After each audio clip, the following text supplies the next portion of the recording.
الناس يمكن اكثر الناس تسالنا ليش اغلب التقارير اللي احنا نطلع بيها موجود راي الشباب بس، يعني راي البنات يكون كلش قليل او ما موجود اصلا. راح اشوفكم هسه ليش البنات ما يقبلون وش يسوون بيه لما نحكي وياهم. ليش ما تقبلين تطلعين بالتلفزيون؟ الولاد مو واحد يواري يعني غير اكو سبب؟ لا ما مرتب نفس اليوم. انتم ما عندكم مشكله، احنا حنزيح. ليش ما تصورون ليش؟ لا ماكو شيء عادي، لا ماكو شيء عادي. انا لا والله لا، انا لا والله لا، ما اقدر والله العفو اعذري ما اقدر. ابد مو اريد والله. سؤال ليش ما تقبلون تطلعون؟ شكو انتوا بالجو والله. ليش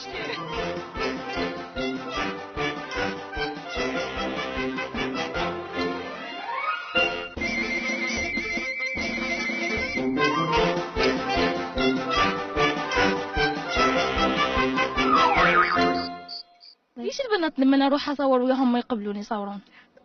ارتباك نوعا ما يعني. ايه ارتباك بس اي بس. زين انتي برايك ليش يعني هسه احنا اغلب تقاريرنا مرات الناس تسالنا ليش انتوا اغلب تقاريرنا يطلعون بها ولد وما يعرفون شو يسوون شو يسوي بيه البنيه؟ ما ادري يعني يجوز تستحي او شيء، يعني بالنسبه لي يعني استحي. انتي ضميتي وجهك بشعرك. أي. انتي بس تعالي خذلي ورايا انا اطلع. يعني ممكن الاهل يسوون لهم مشاكل بالبيت؟ ممكن اكيد. يعني هسه انتم ما عندكم مشكله. لا عندنا. اي بلا. بس احنا حنزيح. ليش ما تقبلين تطلعين بالتلفزيون؟ ليش البنات ما يقبلون يطلعون بالتلفزيون؟ تعال ابد تعال.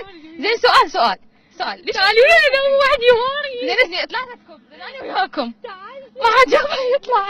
زين لا تندرين على الكاميرا. ليش ما تقبلين تطلعين بالتلفزيون؟ شنو ليش واخر؟ ليش ما تقبلين تطلعين بالكاميرا؟ عادي يعني. شنو السبب يعني شنو السبب؟ يعني غير اكو سبب؟ لا ما مرتب نفس اليوم. ليش ما تصورون ليش؟ يعني ترى في شيء على اليوم الناس تسالني يقولون ليش ما تصورون ويا البنات؟ شو تقولي لهم؟ لا تحكين الكاميرا احكي هنا ليش ما تصورون ويا البنات؟ يعني ليش ما تخلونا نحكي وياكم؟ لا ماكو شيء عادي. لا صورها هيك صورها هيك يلا ظهرك. ليش ما تقبلين؟ شنو الشيء اللي يدفعك انه ما تقبلين تصورين؟ هيك انا لا والله لا. ليش؟ والله ما اريد. ظهرك. لا انا ما اريد. ليش ما طلعين بالكاميرا؟ استحي للناس. اي والله. اي زين يعني مو اكو ضغوط لا بس مستحيل لا تطلع. لا بس نفتحها. هو دائما ما حد يسمع عن البنيه. يعني انت برايك المفروض مثل البنيه تكسر هذا الحاجز؟ لا هي المفروض تكسر هذا الحاجز بس هو ما حد يسمع عنها اصلا. يعني احنا اغلب التقارير اللي نطلع بها يحتاج راي شباب وراي بنات.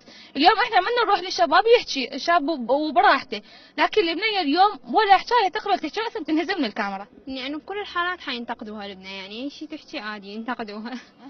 وهذا انت ما قبلت تطلعين بس كسرتي الحاجز. بالضبط.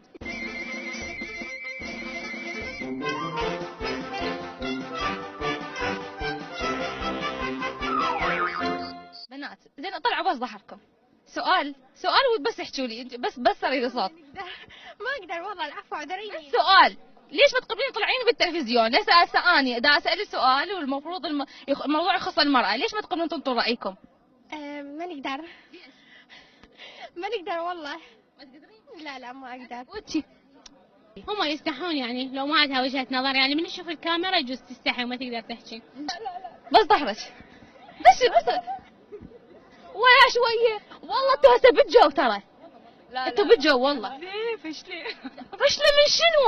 فشله من شنو؟ لا زين سؤال اليوم البنيه يعني عندها وجهة نظر بالمواضيع، ليش ما تطلع تعطي وجهة نظرها حالها حال الشاب حتى تشوف لها صورة حل؟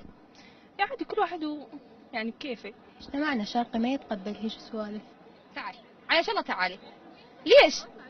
ليش ما تطلعين؟ شنو الشيء اللي يخليش ما تطلعين بالتلفزيون؟ ها؟ شنو الشيء اللي يخليش ما تطلعين؟ لا ما تطلعين ما راح يطلع شكلك. شنو الشيء اللي يخليش ما تطلعين؟ لا صوت ولا صورة. يعني ما ادري مو خوف بس يعني تردد ونوعا ما مرات يصير خجل بالموضوع. يعني بس هو ماكو خوف. ليش خوف؟ ماكو شيء خوف. يعني اغلب الاحيان هسه حتى اقول لها صوتك ديري ظهرك يعني على الكاميرا وانا راح احكي وياك تقول لي حتى صوتي مستمعي. هاي بعد هي شيء خاص بيها، يجوز هي ما تحب انها تطلع على التلفزيون او احد يشوفها او احد يسمع صوتها، كل واحدة من حقها انها توصل صوتها وتقول اللي تريده. بس يعني تبقى دائما تقاليد ومجتمعات حسب ما تريده هي. بس يعني واحد هم يحاول انه يطلع صوته ويحكي، وان شاء الله مع الزمن انه الواحد يقدر يحكي ويقدر نقدر يقول. نكسر هذا الحاجز احنا كبنات كشابات. طبعا نقدر، اذا نريد نقدر.